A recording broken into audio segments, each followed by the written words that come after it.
हाय दोस्तों, अपने YouTube channel पे मैं लेके आया हूँ आपके लिए जो आईएमपी क्वेश्चन है जिसे हर वैकेंसी में पूछे जाते हैं आर्मी, पुलिस, रेलवे। और इसके साथ साथ में आपको यह 10th के लिए भी वेरी वेरी मोस्ट आईएमपी है। तो हम करेंगे पहले हम यहाँ पर जैसे कि 17/18 का दशमलव प्रसार क्या होगा, यानी 17/18 का दशमलव प्रसार। तो दशमलव प्रसार मतलब हम निकालेंगे 17/, तो यानी यहाँ पर है 17/8, तो अंश बटे हर।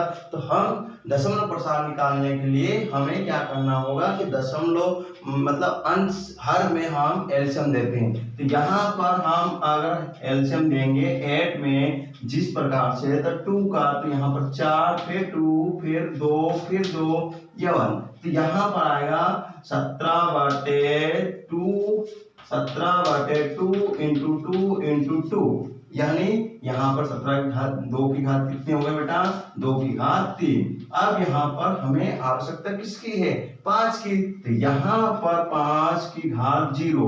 अब एक और मोस्ट आईएमपी क्वेश्चन है जिसके लिए आपको समझा रहा हूँ। यहाँ पर अगर किसी भी संख्या के ऊपर घात अगर 0 लगती है तो उसका मान हमेशा 1 होता है। या क्या, जब किसी भी संख्या के ऊपर घात अगर 0 लगती है तो उसका मान होता है 1। जैसे कि 1 करोड़ के ऊपर भी अगर मान लिया 0 है, या 1 की घात के ऊपर भी 0 है, या 2 की घात के ऊपर भी घात 0 है, तो इन सारी संख्याओं का मान हमेशा 1 होगा। तो यहाँ पर हमें 5 की घात कितनी होगी बेटा, 0। तो यहाँ पर ये हो गया, यह 17/8 का प्रसार होगा शांत। तो यहाँ पर होगा शांत, है ना बेटा। अब यहाँ पर हम करते हैं उसी प्रकार के 35/50 का, मतलब शांत और अशांत निकालने के लिए क्या होता है कि शांत के लिए अगर 5 और 2 का जोड़ा बन जाता है, या पति और पत्नी का जोड़ा बन जाता है, तो यहाँ पर शांत हो जाता है। अगर यहाँ पर तीसरा व्यक्ति और आ गया, मतलब 3, इंटू 5 और 2 के अलावा और कोई अन्य संख्या आ जाती है तो वो अशांत हो जाते हैं। जिस प्रकार एक पति और पत्नी के बीच में और कोई व्यक्ति आ जाता है तो अशांति फैल जाती है, दोनों की बातचीत होती नहीं। इसी प्रकार और 17/18 यानी हर में अगर 2 और 5 का जोड़ा बन रहा है तो यह संख्याएं हमेशा शांत होगी। कितने भी हो सकती है, कितने भी घात हो सकती है 2 और 5 में, तो वो संख्या क्या होगी, 5, ये शांत।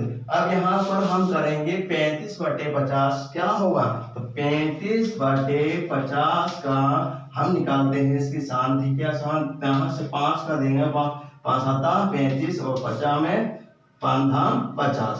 तो यानी यहाँ पर बन रहा है 2 से टूटता है 10, तो 2 से तो 5, ये 5 से तो 8, तो यहाँ पर 17/5 बटे में 2 इंटू 5। हाँ, ये क्या है, पति और पत्नी आ गया, यहाँ पर तीसरा व्यक्ति है, तो इसका मतलब यह है कि यहाँ पर दोनों में शांत हैं, एकांत में बैठे हुए हैं, कोई डिस्टर्ब नहीं है। तो यहाँ पर इन दोनों का हो गया शांत। तो यह 35/50 क्या है, शांत। तो यहाँ पर अब यहाँ पर देखते हैं कि 29/2 की घात 2 और 5 की घात 2 और 9 की घात 5 की घात 7 और 7 की घात 5 है। तो यहाँ पर तो अब क्या है, पति और पत्नी के बीच में यहाँ तक तो शांत था, पर यहाँ पर तीसरा व्यक्ति भी है तो अशांति, यानी गर्लफ्रेंड और बॉयफ्रेंड के बीच में तीसरा व्यक्ति भी आ गया है।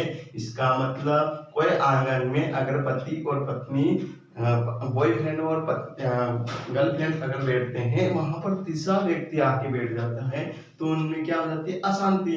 तो यहाँ पर मैंने कहा है कि 2 और 5 के अलावा तीसरा व्यक्ति कोई आता है तो उन दोनों में अशांति फैल जाती है। तो यहाँ पर अशांति फैल गई है, तो यहाँ पर ये हो गया अशांत।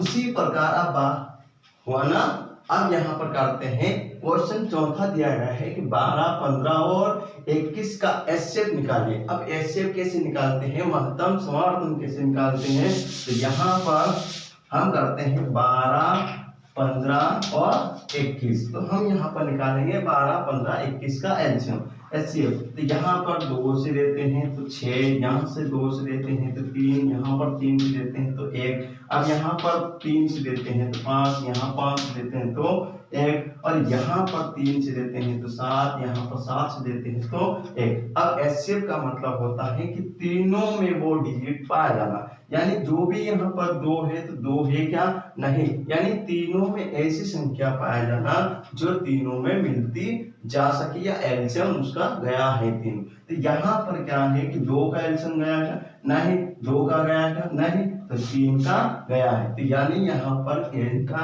एचसीएफ कितना होगा 3। फिर भी अगर इन तीनों संख्याओं में कोई डिजिट मिलती जुलती नहीं होती है या कोई संख्या मिलती जुलती नहीं है, तो यहाँ पर उसको कहते हैं उसका एचसीएफ आएगा 1, यानी अब यहाँ पर एचसीएफ है 3 आया ना बेटा। अब यहाँ पर हम करेंगे बेटा, अब यहाँ पर करते हैं भाज्य बराबर भाजक प्लस इंटू भागफल प्लस शेषफल। यह क्वेश्चन हर बार पूछा जाता है कि यह क्वेश्चन किस यह सूत्र कौन सा है, तो यह सूत्र है यूक्लिड विभाजन का, यह सूत्र है यूक्लिड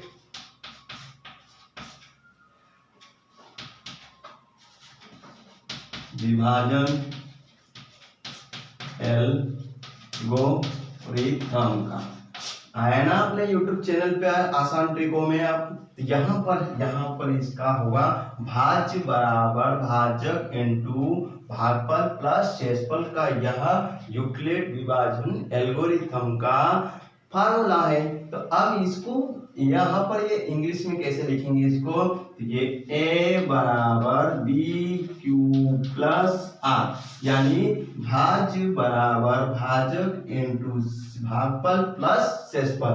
इसको इंग्लिश में इस प्रकार से दर्शाया जाता है, जो हमें हर वैकेंसी और 10th 12th 11 और सारे विषयों में हमें ये मैथ्स में ये मैथ्स की बेसिक चीज है जो हमें याद होना जरूरी है। तो यहाँ पर हम यह क्वेश्चन हो गया बेटा।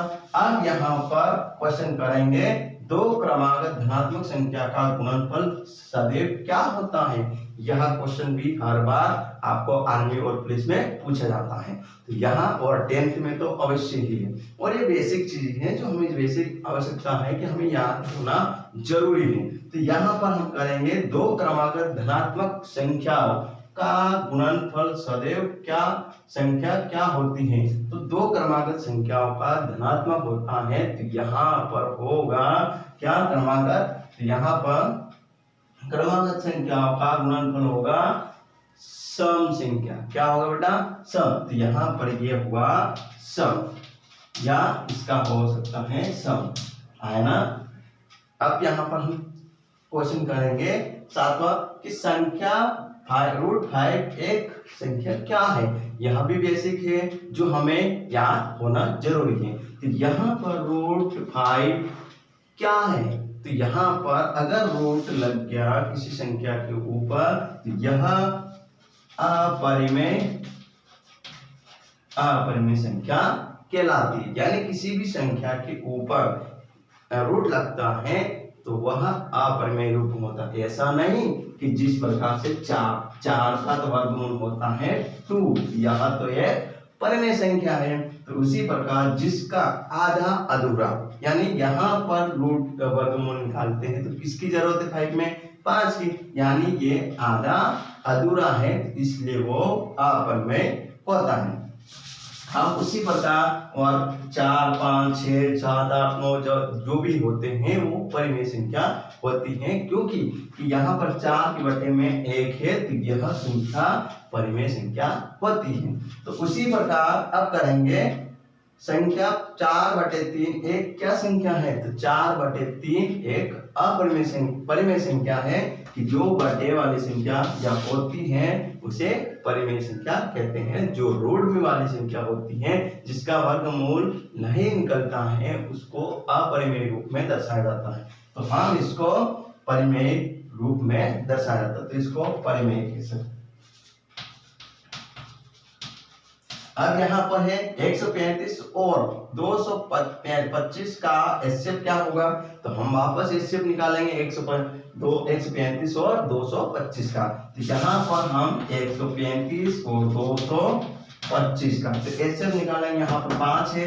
हमेशा पीछे एलसीएम कैसे निकाला जाता है कि पीछे वाले डिजिट को देखना है कि अगर यहाँ 0 1 0 2 4 6 8 अगर संख्या पाई जाती है यहाँ पर, तो हमें उसको 101% हमें 2 से एलसीएम देना पड़ता है। और यहाँ पर तो 5 है, तो यानी कि यहाँ पर 5 अगर होता है तो 3 और 5 और 7 और 9 से अगर ये संख्या होती है तो 3 5 7 से हमें एलसीएम देना पड़ता है। तो इसी प्रकार यहाँ पर 5 दिया गया है, यानी कि किससे दे सकते हैं हम 3 से, तो 3 चौक 12 और 3 पंजे 15। वापस 3 से दे सकते हैं क्योंकि 5 है, तो यहाँ पर 3 एकम 3 और 3 पंजे 15। अब यहाँ पर वापस 3 से देंगे हम 3 पंजे 15 और 5 एकम 5। अब उसी प्रकार इसको करते हैं एलसीएम, यानी पीछे वाले डिजिट देखते हैं फर्स्ट में, तो यहाँ पर 5 है, तो 5 है, तो इसका मतलब क्या है, यह संख्या किससे जाएगी एलसीएम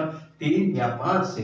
तो हम देखते हैं 3 से, तो 3 से देते हैं 7 के 21 जा सकता है 3 से, और 3 पंजे 15, यानी फिर यहाँ से 3 से देते हैं 3 दूनी 6 और 3 पंजे 15। अब यहाँ से हम देंगे 5 से, 50 में 25 और फिर ये 5 से कम 5, यानी कि यहाँ पर एचसीएफ आएगा एक तो 3 फिर ये 5, यानी यहाँ पर एचसीएफ आया है 3 × 3 × 5। यहाँ पर 3 3 9 9 पंजे 45। तो यहाँ पर 135 और 225 का एचसीएफ होगा, महत्तम चौड़तम होगा कितना, यहाँ पर होगा 45, यानी यहाँ पर एचसीएफ और एचसीएफ होता है 45।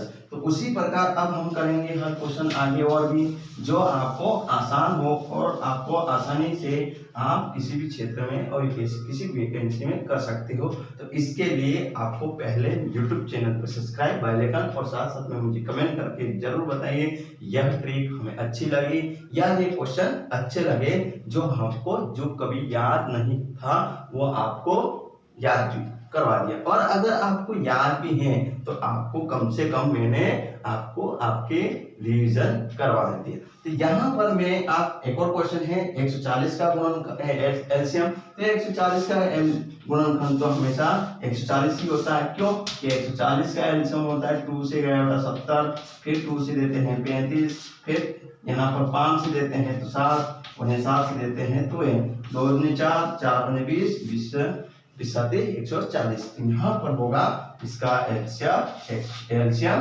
140। तो इसी प्रकार अब यहाँ पर निकालेंगे हम परिमेय संख्या को किस रूप में व्यक्त किया जाता है। अब यहाँ पर सीखेंगे कि परिमेय संख्या को किस रूप में सीखेंगे।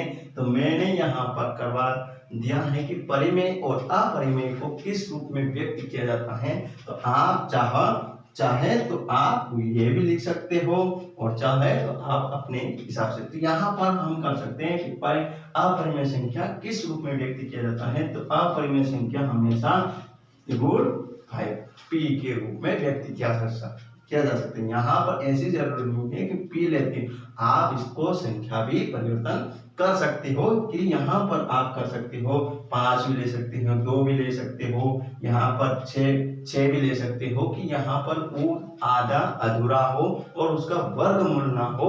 ऐसी संख्या को हमें यहाँ रखना है और हमें सिद्ध करना है कि यह एक अपरिमेय संख्या है। तो उसी प्रकार यहाँ पर आएगा परिमेय को किस रूप में व्यक्त किया जाता है। तो परिमेय को हमेशा P/Q के रूप में व्यक्त किया जाता है। किस रूप में, P/Q के रूप में व्यक्त किया जाता है। यहाँ पर परिमेय को P/Q के रूप में व्यक्त किया जाता है और अपरिमेय को मैंने पहले बताया है कि रूट में भी कर सकते हो और √5, √3, √7, √11 ऐसे भी परिवर्तन कर सकते हैं। ये भी एक क्या है, अपरिमेय संख्या है। अब यहाँ पर देखते हैं 13वां क्वेश्चन कि यूक्लिड विभाजन एल्गोरिथम का सूत्र क्या है। तो मैंने फर्स्ट में ही करवा दिया है कि यहाँ पर इंग्लिश और हिंदी दोनों चलती हैं कि आपको अगर पहले कोई फार्मूला दे दिया है तो उसका आंसर लिखना है, अगर आपको फार्मूले पूछा है तो उसका भी जरूरी है कि आपको दोनों तरीके याद होना जरूरी है। तो यूक्लिड एल्गोरिथम का फार्मूला होता है जो है a बराबर बी क्यू प्लस आर, जो मैंने पहले ही समझा दिया था ये, यानी 5वें क्वेश्चन में। तो यहाँ पर भाजक भाग इंटू भागफल प्लस शेषफल, यहाँ पर इसका यूक्लिड विभाजन का सूत्र है a बराबर बी क्यू प्लस आप इसको हिंदी में भी लिख सकते हैं भाज्य बराबर भाजक इंटू भागफल प्लस शेषफल, यहाँ पर इसका आंसर है। अब यहाँ पर सबसे छोटा अभाज्य संख्या कौन सी होती है, यह पॉइंट बहुत एमपी क्वेश्चन है जिसे हमें हर क्षेत्र में पूछा जाता है, रेलवे पुलिस और भी वैकेंसी आर्मी में वगैरह, पटवारी वगैरह वगैरह में बहुत सारी जगह हमें पूछा जाता है। ये वेरी मोस्ट एमपी क्वेश्चन है, जो सबसे छोटा अभाज्य संख्या कौन सी है। तो यह इसमें आएगा आपका 2, यानी आपकी सबसे छोटी संख्या अभाज्य संख्या होती है 2, यानी उसमें 2 का ही भाग जाता है और अन्य किसी और का नहीं जाता है। अब यहाँ पर देखते हैं 96 और 404 का एचसीएफ क्या है। अब 96 और 404 का एचसीएफ क्या होता है, तो हमें यहाँ पर निकालना है 96 और 96 का एलसीएम निकालते हैं किससे, यहाँ पर कौन आ गया 6, तो हम यहाँ पर निकालेंगे 2 से, तो यहाँ 4 और 8, और यहाँ पर देंगे बेटा 2 से, 2 दूनी 4 और 2 चौको 8, फिर 2 से देंगे तो 12, फिर 2 से देंगे बेटा 6, फिर 2 से देंगे बेटा 3, फिर 3 से देंगे ये 1। अब देंगे हम इससे 404 का, तो यहाँ 404 का एलसीएम देंगे 2 से, 2 और 0 और 2, यहाँ पर फिर 2 से देंगे तो 1 0 1। अब यहाँ पर किससे जाएगा ये 100, यहाँ पर 101 से, तो 101 की टेबल 101 से जाएगा, तो हम यहाँ पर एलसीएम है यहाँ 2 दूनी 4, यानी कि एचसीएफ होगा 96 और 404 का एचसीएफ होगा कितना 4, तो यहाँ पर हमारा आंसर आया 4। अब उसी संख्या, अब यहाँ पर अपरिमेय संख्या किस रूप में व्यक्त किया जाता है, तो यहाँ पर अपरिमेय संख्या को हम व्यक्त किया जाता है कौन सा अपरिमेय संख्या को, तो अपरिमेय संख्या होती है बेटा यहाँ पर अपरिमेय संख्या यहाँ पर होगी √p, मैंने पहले समझा दिया बेटा। और सबसे अभाज्य संख्या होगी क्या, ये अभाज्य संख्या 2, और यहाँ पर होगी 96 और 4 का एचसीएफ यानी कि 4। आया ना बेटा क्वेश्चन। आप इस YouTube चैनल पर बने रहने के लिए आपको सब्सक्राइब, बेल आइकन, साथ में मुझे कमेंट करके जरूर बताइए कि यह क्वेश्चन हमें जरूर याद हुआ है। तो आप और भी क्वेश्चन है जिसे मैं अभी अगले वीडियो में डालना चाहूंगा। Thank you.